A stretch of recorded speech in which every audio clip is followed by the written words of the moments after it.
a discussion. So we're a small group, so feel free. And I was asked to present how and why to engage management in Erasmus programs. The why should we? Why should higher administration be involved or care about capacity building programs of Erasmus Plus? One of the most important things that we have to emphasize is that capacity building, unlike, wait, somebody's not muted. Capacity building, unlike research projects, belongs to the institute, not the coordinator or the designer of the project. And this is a really important thing to hammer in, because most universities encourage researchers to go for research grants. The grant, if they get it, the research grant belongs to that researcher. And even if the researcher goes to another institute, in many cases, he can bring that grant with him. With capacity building, it's not the case. The capacity building, the project belongs to the university or the college. The legal representative of that institute signs the contract, and not the coordinator of the program. So, and actually coordinators can come and go, but the project is actually owned by the institutes that participate in the program. And so one of the most important messages you should understand is that no matter how brilliant our ideas are for a capacity building program, once we start moving forward, we have to acknowledge the fact that this program first and foremost belongs to the institute that I'm working for. So, and that's a psychological transition from the usual way that academia works. Now, with capacity building programs, if you don't have the support of your key administrators, the managing of the project is even more challenging than it is with your support. And just to give you an example, and I'm sure everybody here, the three institutes are here, have participated as partners in capacity building, and know that even if you're engaged in the content, you're still dependent upon administrators to help you with it. And that's financial management is the responsibility of the financial units of the institute. If you're the coordinating institute, you often have to set up a separate bank account to manage the project. You have to distribute grant money to the partners. You have to find a competent auditor who understands that Erasmus Plus auditing is not the same as university financial audits. I'll give you an example from as a partner, one of the projects we were in. Even though this was a respected university that has done these programs, the unit that was responsible for these types of projects was Research Authority. And they just got their usual research, the auditor for their department to audit the Erasmus program without really checking that he read the guidelines. So when we were asked for boarding passes for going from Sakhnin to Haifa, we had to explain that there's no airplane travel between these two cities. I thought at first they got a Indian company or something, but they were asking for documents that weren't required by Erasmus. So it's really important that you have the support of your key administrators that understand that the audit doesn't necessarily have to be done by your university's audit.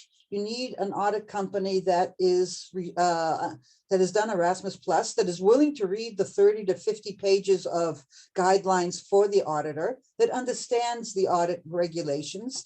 And, but this, you need this, you can't hire the auditor, your institute hires the auditor. So without this key support of who's ever hiring auditors, you can be really stuck, as more than one project we've been involved in have been stuck. Also, purchasing of equipment. Yes, we all have rechesh departments, but the procedures that they have to follow through for your institute are maybe different than what Erasmus requires. So they have to learn what documents they need to pay attention to, and just from little things. Each equipment bought needs to have a sticker, but all these things means that a regular department, and I have the picture here for a reason. These people are overworked anyways. They have enough to do, and then to get extra regulations and extra things to learn, they're not usually very happy about it. So you need the support of the person in charge of them to make sure that they're totally on board and let you do your work. And the same thing goes for hiring subcontractors. The way that your institute hires a subcontractor and the rules and regulations of Erasmus are probably different. So you have to make sure that everything is in line. So why we should involve the stakeholders, I think is obvious, but who are the stakeholders? And because each institute has two different stakeholders. One is academic head. We call that our president, but there's different names for, it could be a rector or whatever. And then you have the financial head, the CEO of the institute. But there might be other key stakeholders. The head of research authority, although Erasmus programs are not research-based, so they have to do a switch in their head according to the type of project they are responsible for. You might have deans of the faculty or faculties that are involved in the project that you need to involve. And again, this is unlike academia, which often the academic is like a baboon protecting territory. You don't want to share, this is your idea, you want to get credit for it. Here with capacity building, the more you include within your institution, the better. It's not a private project. It doesn't belong to one person. It's an institution's project. So the more that you engage people that can make or break the project, the better it is for you. Because otherwise it can come back and hit you in the end. If you have a capacity building project for 3 years, for example, and your faculty there are engaged in this project, need to travel abroad for a consortium meeting, to get permission from the dean to travel abroad, you want them to be engaged to support the program. And if you alienated them, they can just say, well, this faculty member can't travel then. They're missing too many classes. So you really need to work in including the people that you need to include that will make your project successful. So that's who to engage. Now, how to engage them? I'm basing this on my experience, and I would be more than happy for you to sort of share how you've done it. I've coordinated and designed 2 projects. One was Tempest Do It, and the other one was Erasmus Cure. And we've been partners in another 9 programs. So what I'm telling you here is what worked for me. And it could be different strategies, and I'll be happy to hear from them of what worked for you. Now, the first thing I do, if I have an idea for a capacity building project, or if we're invited into one, I have a meeting with the president of our college, and I discuss each project.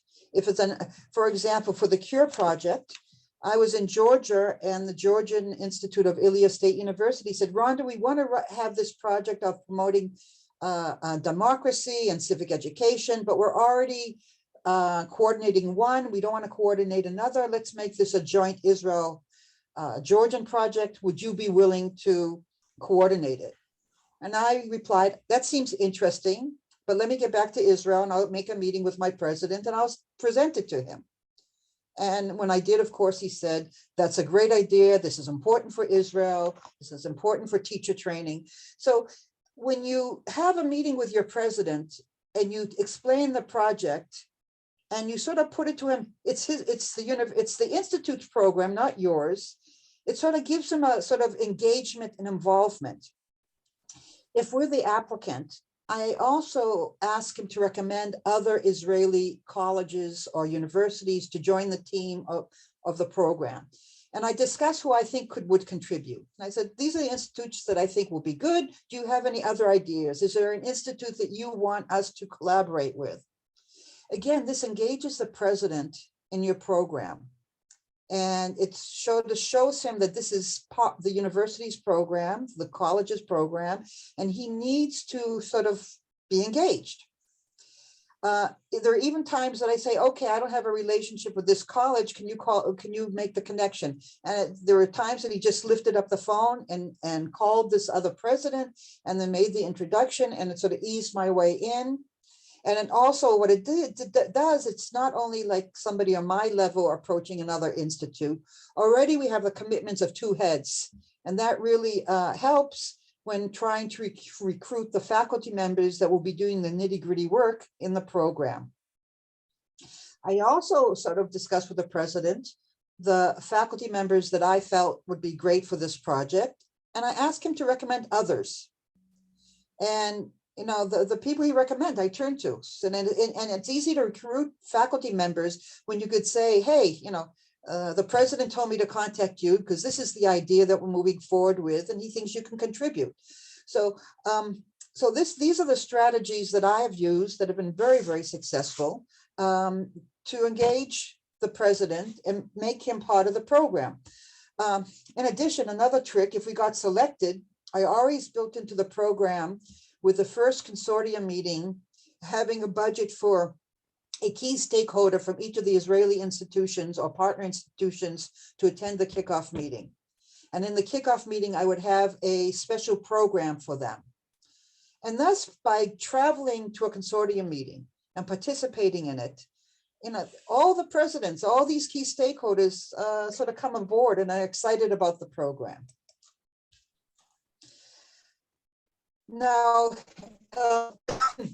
if you need to convince them why, in other words, if it's not enough that this little discussion, they can say, well, why should we go in this? Well, there are a number of points that I use. I don't have to use this really now with Gordon College because they're so engaged with this. But this is how the institutes benefit from our programs. First of all, we've been in numerous curriculum development programs. So you explained that this program will bring new courses and new ways of teaching that's international. In other words, international teams work together to develop the curriculum. And this upgrades what we have. It modernizes it. So that's one benefit. I always talk about the professional development of our faculty and developing competencies for international communication and programs and collaboration, which is so important today. Providing our faculty with the ability for networking, improving their ability to professionally work and collaborate in English. I have a great story that I like to tell. With the TeachX program, we were in Brussels and we needed to present one of our programs for Gordon College. Now, I was a part of the project, but what I was going to present, what I didn't develop, it was with problem project-based learning. But the person that was in charge of this unit, her English wasn't so great. So I sat down with her. I said, listen, you're going to get all the credit. Your name's going to be there. I'm just the mouthpiece. I said, often the developer in industry does not market his program. I said, marketing I can do. And I said, it's not going to be easy for you, but I'll do a good job and you'll see how great it's going to be and how people will be receptive to your work. So I presented it and went over very well. And after she said, Miranda, how did you know? She said, how did you know how hard it was going to be for me? Well, this faculty member then made it a mission to improve her English. And now she gives lectures in English. She goes abroad in our exchange programs. She's been in other capacity building programs. And I don't have to, present any of her projects anymore because she can do it herself. So this improves, it motivates faculty to use English that they maybe they can use it, but they don't have experience. So this gives them the experience and opportunities. Projects can lead to research and academic publications. It creates spin-offs through new initiatives. And for the curriculum development, it's been training in new methods of teaching and learning. I just gave you some of the projects that relate to that here. So if you need to explain to your president what this gives to our institute, first of all, It improves the professional development of our faculty. It raises them a notch. It also engages our students. There were some projects that were for the students or had activities for students. And then, so some of them do it through active participation, and others are, many more students are beneficiaries through the new courses and methods of teaching and learning. So it also gives our students an opportunity to raise a notch and to be more engaged in internationalization. At Gordon College, because of these programs, we created new hubs, centers, or even committees to further develop the ideas of the program. So we now have a committee for promoting values and new assessment methods, which is a direct result of ASSET. We established a Center for Teaching Excellence from the TeachX program. We have a Center for Civic and Social Involvement from CURE. We have support nests in school for new teachers and training mentors from ProTeach and ProMentors. We have a whole support system to encourage access of higher education or peripheral groups from the DARE project.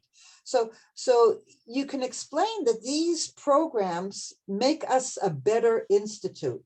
And I just gave you some examples here. So if you ask me over the 10 years or less than 10 years that Gordon has been engaged in, international programs, the way it's become a part of our college. In other words, when I'm walking down, like my Hebrew has gotten worse because people want me to speak in English. We're involved in 18 exchange programs. A lot. I just stopped this. I have sort of a family emergency and my daughter's calling me, so I'm just going to mute for 1 minute and answer the. Yeah, no problem. So, למי שיש שאלה, אז היא מוזמנת כמובן לכתוב אותה בצ'אט ונתייחס לזה בהמשך. אני רק יכולה להעיר שזה קצת סותר, הצורך לדבר באנגלית מצוינת, קצת סותר את האמירה בהרצאה הקודמת שכדאי לשלוח אנשים שאפילו האנגלית שלהם לא טובה מספיק. אין מה לעשות, כולם צריכים להיות עם אנגלית טובה דייה, כדי להיות עם שיחה קולחת ובטח בעולם התוכן שלהם. כן, אבל יש פה איזושהי עקומת למידה, כאילו גם יודעים איך לדבר ובאמת להתאים את עצמך אבל ההכשרה צריכה להיות עדיין במוסד האם לפני שיוצאים החוצה, כן. Okay, I apologize. My daughter just gave birth and I just have to deal with something. Thank you very much. I have a new grandson. We're small groups. Okay, so now there's a culture of internationalization at Gordon College. And not only, like, there's been other faculty members or units that have taken this even like in their own direction. So it's really exciting. Our students are hearing more and more lectures in English by our visitors from the Key Action Mobility programs. Our International Center is a bridge between many different programs, not only through the European Commission. We have faculty seminars with visitors from abroad. We really have people speaking in English now. They want to speak, even the staff that go on mobility, administrative staff, they say to me, Rhonda, speak to me in English because I had such a good time when I was in Romania. I want to go again and I want my English to be better. So we have this whole, the impact is really, really positive. And this sort of tip of explaining to your president that this has an inclusive effect on our institution, which makes us a better institution, also with the administrative staff and definitely with the academic staff. Now, more challenging is how to engage the financial head of your institute Erasmus projects. And why do we need their engagement? And I'm sure those of you here know the challenges that I'm talking about. Now, why do we need them? Because they manage the financial aspects of our college. And you need to have the regular financial, you need to know how to coordinate international programs. Our national accounting skills need to expand to those that are required by the European Commission. and even developing purchasing good practices for the international engagement. I'm going to give you an example from our Do It project that we changed accountants, and this was our first time, so we were doing okay. We didn't realize that we had to set up a certain mechanism that showed how that we really transferred money to our partners. Until 2 years or 3 years after the life of the project, we had this requirement by the audit of the European Commission to show that each partner received their money. So this was a major effort because we weren't organized this way. And it was like days of work for the new person. And I was abroad. It was like a whole traumatic event, and we managed to do it. But now with each new project, the accounting office has set up a special little book, accounting book, that has a copy of transference of funds for this particular project, rather than having it like in a general transfer of funds. So these little tips and skills that are need to be gained by your accounting office, they just can't do what they're doing with usually. They have to learn the rules and regulations. They have to set up a sort of separate accounting method and system, so they won't be hit with traumas like we were hit. Now, often your financial manager says, why should we do this? What's in it for us? How much is it going to cost us? What's this co-financing? Co-financing is a word that worries them all. So what you need to explain that in this project, you're allowed to buy equipment. There was 1 year alone that I brought in 250,000 shekels worth of equipment. And that changed completely. This is why I have the complete support of my CO, because he knows that these projects are good for our college. It releases money that he was going to spend for the equipment that I could use for the project to other aspects. It can pay salaries or supplement salaries. It enables travel without an expense of the college. The reputation of your institute rises with participation in these projects. It's good for your reputation. If it's good for your reputation, it opens up new avenues for resources. I think some of you know that we were just awarded a Unicef grant. And the fact that we got this grant was based on our international engagement and involvement and our reputation. So it enables new opportunities for resources that are not available national. So that's the song and dance that I do to the CO, who I also meet, and tell him this is a project that we're going into. This is our estimated budget. This is what Gordon is expected to put in.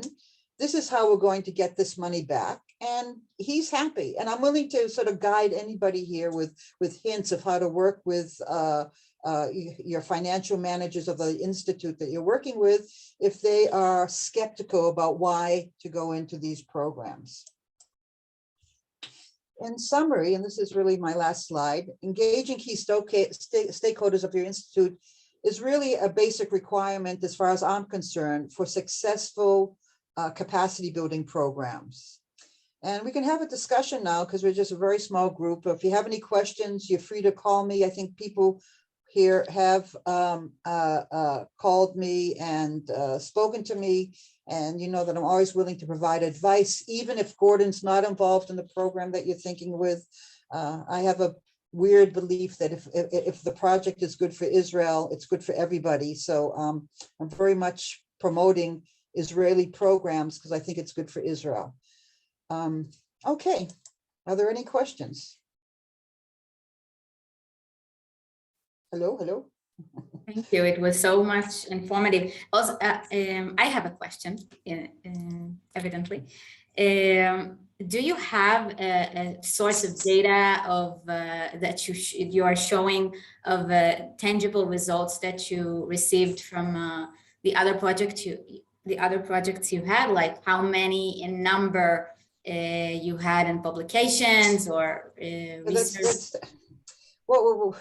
what usually gets us to do something when there's the field monitoring of sustainability, then we all run around crazy. Who's published, but maybe this is something that we can make us better, that we should sort of try to keep track of. But the impact, there hasn't been one project that we haven't gained something from. Mm-hmm. And there might have been one project that we could have gained more from, and we didn't. And I learned from that. I said, okay, this is never going to happen again. We did gain something from here. We could have done more.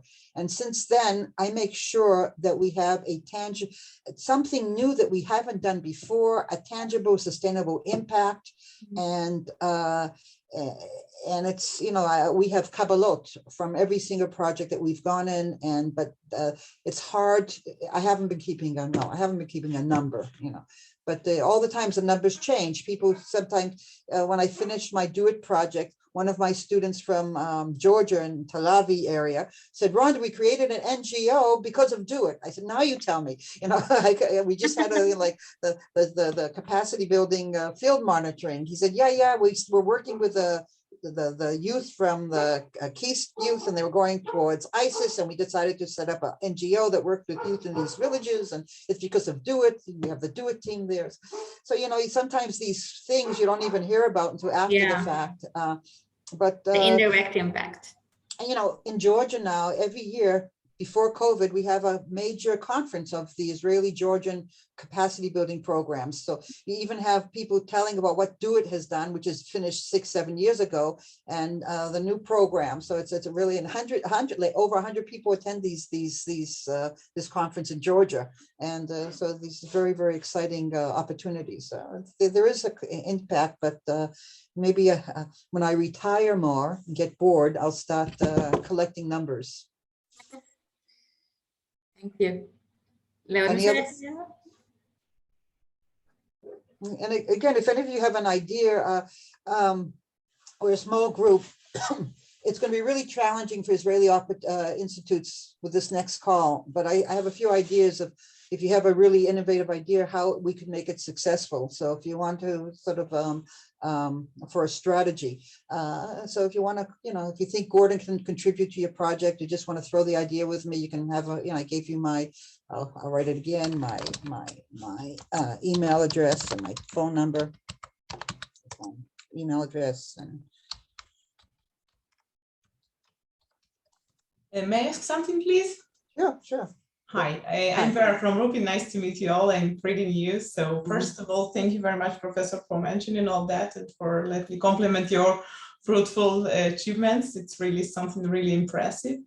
My question to you is, like, do you, you spoke mostly about the importance of cooperation between us as and the stakeholders, you know, the decision makers in our institution. But what about in general? What can you say about the raising of awareness to the topic of Erasmus in general among, you know, general population of the institution, I would say, because not many people have heard about Erasmus project, but not really many of them know what does it like mean, particularly if we are taking it to practice, and maybe it will inspire people, you know, bring some more ideas and some This more. is why I go to the president. I said, who do you want me to include in this project? And he says, contact this person, this person, this person. And when I contact this person via the president, then they become engaged. And then just to make it visible in your college, the first project we got was Do It. And they gave you a little sign. Well, my president made it a big sign, and he plastered it all through the building that, you know, Tempest, Do It, Gordon College, it's a matter of, this is the support of your president in doing this. And in terms of the exchange relationship, you know, 6 years ago we had one, and five in the last time we sent like 60. In other words, it's just, and more people come up to me and say, Rhonda, I went last year, can I go again? Like, it's a very like positive, just through making it positive, having the call, being supported by the key stakeholders.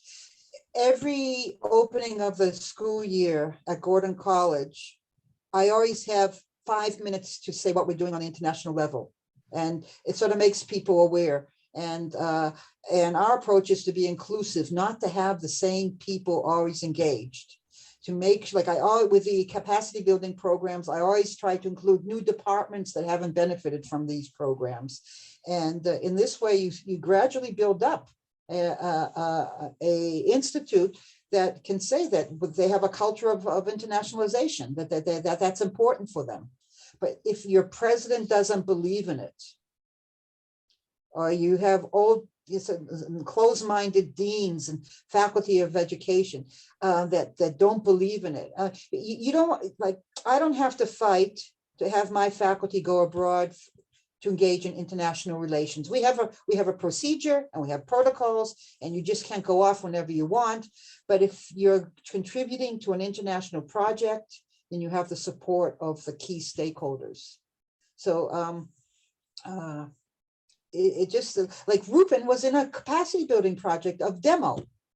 Yeah, that's right. Like my thought was a bit different. That is really something I understood. But what I mean to say is that probably there is a kind of tool, because I'm not talking about definitely the president who seems as a high priority the development of Erasmus project. I'm talking about the awareness in general, you know, of all the team and all the staff, as administrative as academic, you know, and then people can, like, this knowledge about Erasmus can be much, because I used to receive questions about how can we apply and what does it mean, because people have heard, however, they don't really know sometimes, you know, what does it mean and how they can fulfill. So my question mostly do you think there is any kind of, let's make it differently. Do you think it can also come from the bottom to the top and not only opposite? Absolutely. Well, I mean, why are there a lot of people wanting to go on exchanges now? Because people that went on exchanges come back and say what a wonderful experience they had. And they started a research project, they have a publication, another initiative, like they hear and they talk about it in the teachers' room. You have to send in the beginning really good people that are dynamic. And one of the conditions we make is that when they come back, they have to come back with an initiative, or they have to share their experience in the department. Like you make even the individual mobility experience an institutional experience. You say to go abroad is a privilege.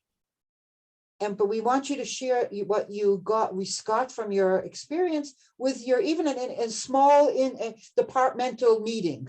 You know, you sort of think of ways in which they just don't keep it within themselves, but they share it with others. Again, sharing for academics goes against the baboon mentality of not like, it's my research, I don't want to share it, I want to publish before somebody else, like baboons protecting a territory.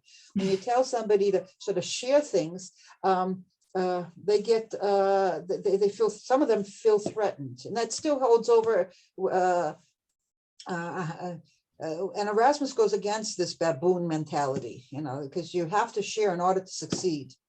Okay. Thank you. I don't know if that helps you, but yeah, definitely. Thanks. Any other questions? So